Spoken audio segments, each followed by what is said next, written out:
दोस्तों आज की वीडियो में जानेंगे नॉर्दर्न आर्क कैपिटल के आईपीओ के बारे में। तो यहाँ पर जैसे कि आप सभी जानते हैं नॉर्दर्न आर्क आईपीओ का अलॉटमेंट स्टेटस आ चुका है। आप सभी ने चेक भी कर लिया होगा।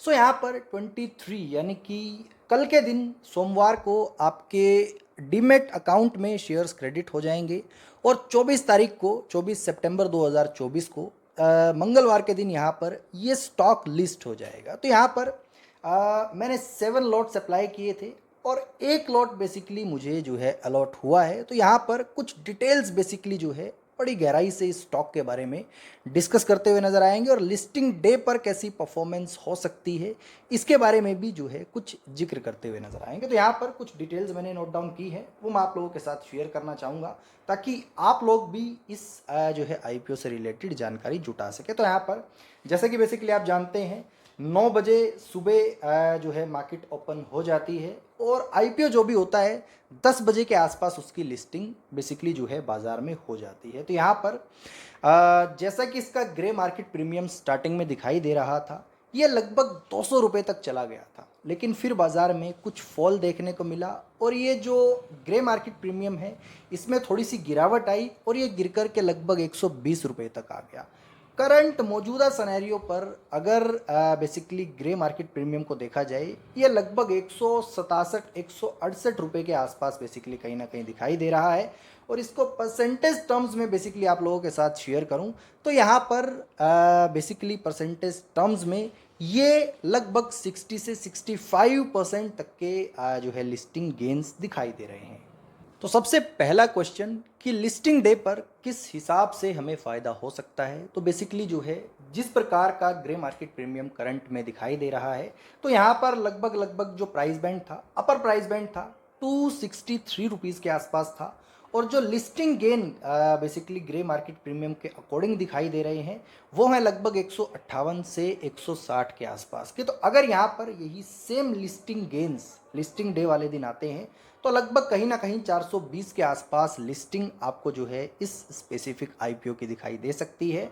और ये लिस्टिंग बेसिकली अगर इसकी एक रेंज मेक की जाए, रेंज बनाई जाए तो यहाँ पर 400 से लेकर के 450 के बीच में कहीं ना कहीं ये आईपीओ हमें लिस्ट होता हुआ दिखाई दे सकता है। अगर इसके कुछ और इम्पोर्टेंट पॉइंट्स की बात करूं जैसे कि परसेंटेज टर्म्स में मैंने बताया अराउंड बेसिकली जो है 60% के आसपास का 65% के आसपास का जो फ़ायदा है वो लिस्टिंग गेन्स के अंदर जो है पहले लिस्टिंग डे वाले दिन होता हुआ दिखाई दे सकता है उनको जिनको ये आईपीओ अलॉट हो गया है। अब यहाँ पर अगर इसको बेसिकली एक लॉट के मुताबिक फ़ायदा देखा जाए तो कितना मिलता हुआ नज़र आ सकता है। तो एक लॉट पर आप लोगों को लगभग लगभग 8 से 10 हज़ार रुपये, 8.5 से 9 हज़ार, 10 हज़ार रुपये तक का लिस्टिंग गेन देखने को मिल सकता है। जिसकी भी इन्वेस्टमेंट थी 14 हज़ार समथिंग की तो उस पर उसको जो है लगभग 9 हज़ार से 10 हज़ार तक का लिस्टिंग गेन का फ़ायदा लिस्टिंग डे वाले दिन दिखाई दे सकता है। अब बात करते हैं लिस्टिंग डे वाले दिन किस प्रकार की स्ट्रेटजी से काम किया जा सकता है। तो यहाँ पर सबसे पहली बात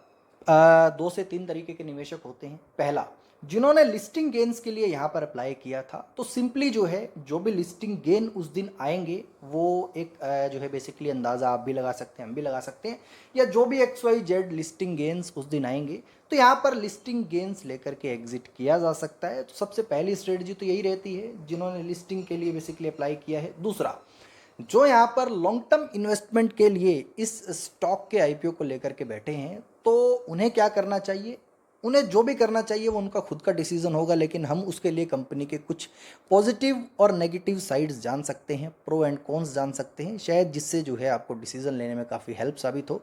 पहला, कंपनी के फंडामेंटल्स। सबसे पहले पॉजिटिव्स की बात करते हैं तो सबसे पहले अगर कंपनी के फंडामेंटल्स देखे जाएं तो फंडामेंटल्स कहीं ना कहीं जो है स्ट्रॉन्ग दिखाई देते हैं।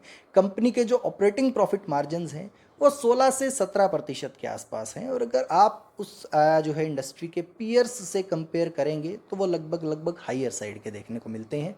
दूसरा, कंपनी की बात करें वैल्यूएशंस की तो वैल्यूएशन एब्सोल्युटली ओके दिखाई देती है, जिसमें प्राइस टू अर्निंग रेशियो कितना है 11 से 12 के आसपास का और प्राइस टू बुक रेशियो कहीं ना कहीं 1.47 के आसपास का दिखाई देता है। अब यहाँ पर नेट एनपीए की बात की जाए, इस प्रकार की कंपनीज के लिए सबसे इंपॉर्टेंट आंकड़ा होता है net NPA, non performing assets.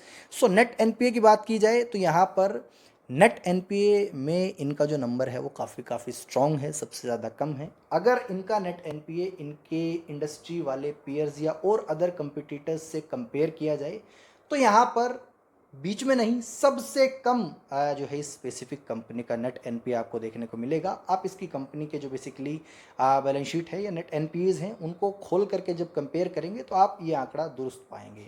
इसके बाद यहाँ पर बेसिकली जो है, जैसा कि मैंने आपको बताया, प्राइस टू अर्निंग रेशियो 11 से 12 का है।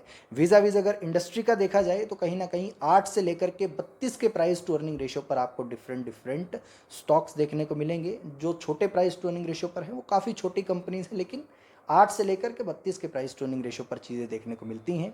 दूसरा, प्राइस टू बुक रेशियो के अकॉर्डिंग अगर इसकी वैल्यूएशन देखी जाए 1.48 के आसपास का कहीं ना कहीं जो है प्राइस टू बुक रेशियो फिलहाल जो है आंकड़े शो कर रही है कंपनी। इसमें बेसिकली जो इनके पीयर्स हैं या जो कंपिटिटर्स हैं वहाँ 0.7 से लेकर के 4 तक के प्राइस टू बुक रेशियो देखने को मिलते हैं। तो जिसमें अगर इसका एवरेज भी निकाल लिया जाए तो कहीं ना कहीं ये कंपनी इस आंकड़े में भी आगे रहती है। अगर बात की जाए इसके नेगेटिव पॉइंट्स की, तो हमने पॉजिटिव पॉइंट्स जान लिए, नेगेटिव पॉइंट्स भी जानने ज़रूरी हैं।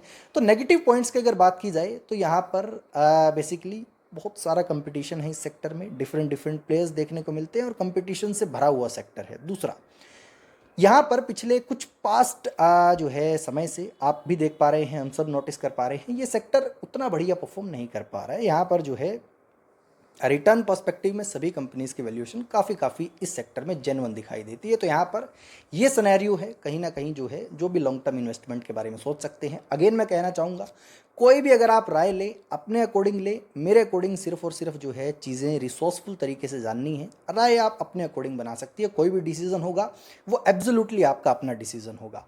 अब बात करते हैं मैं क्या करूँगा। सो बेसिकली मैंने जो है इस आईपीओ में बेसिकली जो है पहली बार थोड़ा रिटेल पार्टिसिपेशन कम कम्पिटिटिव था तो इसीलिए अप्लाई किया था। और अगेन जो है लिस्टिंग गेन के लिए बेसिकली जो है इस आईपीओ में मैंने पर्सनली अप्लाई किया था। तो मैं यहाँ पर जो है लिस्टिंग डे वाले दिन जो है अपने प्रॉफिट्स को बुक करने की सोचूंगा, जो भी लिस्टिंग होती है उस पर।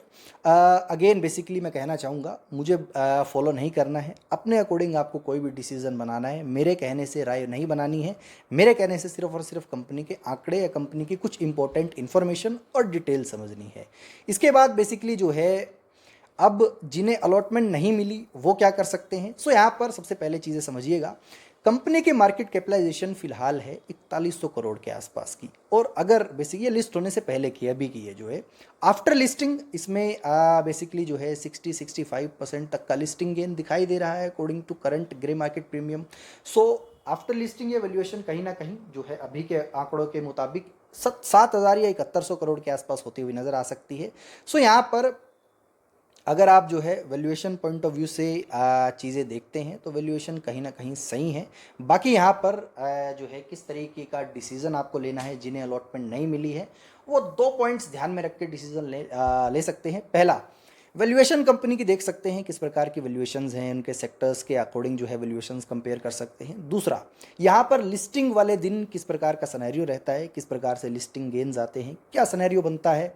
हो सकता है स्टॉक जो हम लिस्टिंग गेन या जो listing gain current market premium के आधार पर दिखाई दे रहा है उससे नीचे आए, तो ये बेसिकली जो है लिस्टिंग गेन पर ही डिपेंड करता हुआ नजर आएगा या लिस्टिंग डे पर ही बेसिकली जो है डिपेंड करता हुआ नजर आएगा। अगेन अंत में ज़रूर कहूँगा, ये कुछ इंपॉर्टेंट डिटेल्स थी इस आईपीओ की जो आपको बेसिकली जो है ऑफिशियल वेबसाइट्स पर कंपनी के देखने को मिल सकती है।